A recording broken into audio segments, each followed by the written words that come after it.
Telugu Desam party మొదలు పెట్టిందా లేదంటే ఆల్రెడీ పవన్ కళ్యాణ్ గారు ముందే మొదలుపెట్టి ఒక కొలుక్కు తీసుకొచ్చిన తర్వాత ఇదంతా జరుగుతుంది? అసలు బేరం ఏమీ ఇంతవరకు కన్ఫర్మ్ కాదు కదా. అసలు ప్రపోజల్ అయితే మొన్న వెళ్ళుండాలి చంద్రబాబుతో. ఇక్కడ రెండు ఆస్పెక్ట్లు. ఒకటి, చంద్రబాబు నాయుడు ముందు ఎన్డీఏలోకి వస్తానని వాళ్ళని అడగాలి.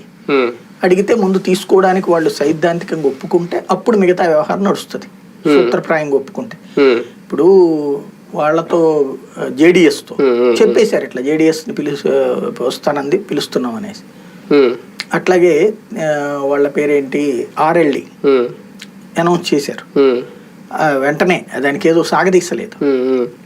మధ్యలో జేడీయూ వచ్చేయడము, ప్రమాణ స్వీకారం, మళ్ళీ అక్కడ రాజీనామా చేయడం, ముఖ్యమంత్రిగా ఇక్కడ ప్రమాణం చేయడం కూడా అయిపోయింది. తెలుగుదేశం పార్టీ విషయంలో అంత వేగంగా జరగల.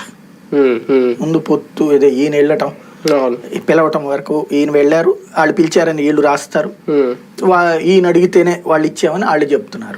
కాబట్టి అది ఇక నెక్స్ట్ స్టెప్ ఏంటి అంటే, ఇమ్మీడియట్గా అయితే ఈ సంతోషకరమైనటువంటి ఫీలింగ్ తెలుగుదేశంలో కూడా లేదు. ఈవెన్ వాళ్ళ పత్రికల్లో రాస్తున్నటువంటిది కూడా వాళ్లే పిలిచారన్న కోణాన్ని రాస్తూ, అంటే మన కార్యకర్తలకి రేపు పొద్దున ఎవరన్నా ఎక్కిరించినప్పుడు ఏం సమాధానం చెప్పాలన్నది వీళ్ళ వార్తల ద్వారా ప్రిపేర్ చేస్తారు. అలాగే ప్రిపేర్ చేస్తున్నారు. బీజేపీ వాళ్ళే బతిన్లాడితే పిలిచారు కాబట్టి ఎన్డీఏలోకి వెళ్తున్నారు.